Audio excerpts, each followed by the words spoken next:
Wherever you go, whatever you do, throw a little at it. Omax, Vest and Briefs. திருச்சியில் விஜயின் பரப்புரையில் police நிபந்தனைகளை மீறியதாக தாவேகா பொறுப்பாளர்கள் மீது வழக்கு பதிவானது செய்யப்பட்டிருக்கிறது. இது தொடர்பான முழு விவரங்களையும் செய்தியாளர் தீபன் வழங்க கேட்கலாம்.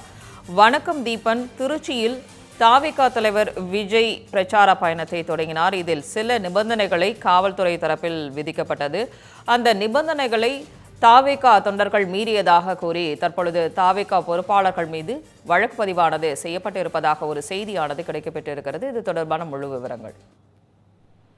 வணக்கம் சங்கீதா. தமிழக வெற்றி கழகத்துடைய தலைவர் விஜய் அவர்கள் தனது முதல் பிரச்சார பயணத்தை திருச்சியில் கடந்த 13ஆம் தேதி தொடங்கினார். அப்போது அவருடைய பிரச்சார பயணத்திற்காக காவல்துறை தரப்பில் அனுமதி வழங்கப்பட்டாலும் 23 நிபந்தனைகள் உட்பட்டு அந்த அனுமதி வழங்கப்பட்டிருந்தது. இந்த நிபந்தனைகளை மீறினால் சட்ட ரீதியான நடவடிக்கை எடுக்கப்படும் எனவும் காவல்துறையிடம் தெரிவிக்கப்பட்டிருந்தது. ஆனால் தாவேகா தலைவர் விஜய் அவர்கள் திருச்சி விமான நிலையத்தில் சென்று அவருடைய மக்களை சந்தித்து பேசக்கூடிய இடமான மரக்கடை பகுதிக்கு வரும் வழி முழுவதும் தாவேகா தொண்டர்கள் ஆங்காங்கே ஆயிரக்கணக்கானோர் கூடி நின்றனர். அப்போது திருச்சி டிவிஎஸ் டோல்கேட் அருகே உள்ள மாநகராட்சி பூங்காவை சுற்றியுள்ள தடுப்புகள் மீது ஏறி அதை சேதப்படுத்தி அதோடைய மதிப்பு ரூபாய் 1,40,000 என்பதாக தரப்பில் தெரிவிக்கப்பட்டது. இது குறித்து அரியமங்கலம் இணை பொறியாளர் கொடுத்த புகாரின் அடிப்படையில் திருச்சி மாவட்ட தலைவர் கரிகாலன் உள்ளிட்ட 5 பேர் மீது 2 பிரிவின் கீழ் வழக்கு பதிவு செய்யப்பட்டுள்ளது. குறிப்பாக காவல்துறை விதித்த 23 நிபந்தனைகளையும் ஒன்று கூட தாவேகாவுடைய நிர்வாகிகளும் தொண்டர்களும் பின்பற்றவில்லை.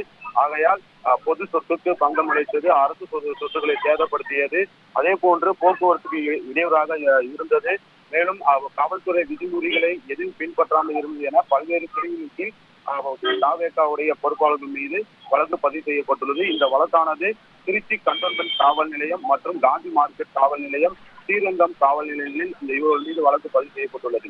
குறிப்பாக தமிழக வெற்றி கழகத்துடைய தலைவர் விஜய் அவர்கள் பிரச்சாரத்தின் போது காவல்துறை அனுமதியை மீறி ஆங்காங்கே பல இடங்களில் போக்குவரத்து இடையூறு செய்யும் வகையில் பதாதைகளும் கட்சிக்கொடிகளும் நடப்பட்டது. அதன் அடிப்படையிலும் மேலும் 2 மீது வழக்கு பதிவு செய்யப்பட்டு காவல்துறையினர் உரிய விசாரணை மேற்கொண்டு வருகிறார்கள்.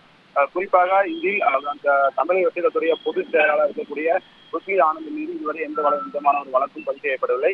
வழக்கு பதிவு செய்த பிறகு இன்று அல்லது நாளை அந்த தாவேகாவுடைய பொறுப்பாளர்களை அழைத்து நேரில் விசாரணை செய்ய உள்ளதாகவும் காவல்துறையில் தெரிவிக்கப்பட்டுள்ளது. காவல்துறை நிபந்தனைகளை மீறி தாவேகா தொண்டர்கள் செயல்பட்டு இருப்பது மிகவும் பரபரப்பை ஏற்படுத்தியுள்ளது. விவரங்களை வழங்கியமைக்கு நன்றி Deepan.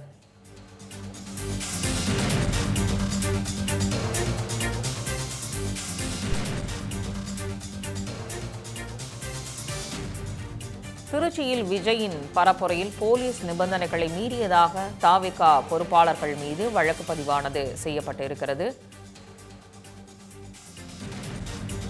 Wherever you go, whatever you do, throw a little at it. Omax, Vest and Briefs.